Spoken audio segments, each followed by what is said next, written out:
Benvenuti al Meteo. Il mese di agosto terminerà senza grandi colpi di scena sul nostro territorio, infatti il tempo sarà sostanzialmente stabile.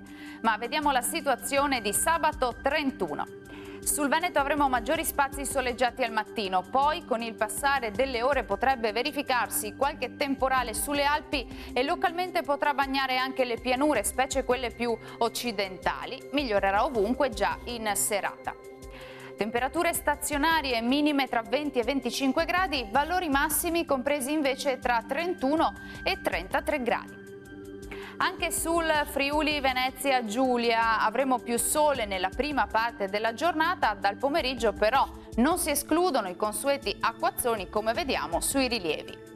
Temperature minime tra 21 e 25 gradi, massime oscillanti invece tra 30 e 33 gradi. Situazione pressoché identica sul Trentino Alto Adige, dove sarà soleggiato ovunque al mattino, poi peggiorerà un po' dappertutto con qualche piovasco. Temperature minime tra 16 e 19 gradi, massime comprese invece tra 30 e 31 gradi circa. Dal Meteo per ora è tutto, vi do appuntamento al prossimo aggiornamento. Arrivederci!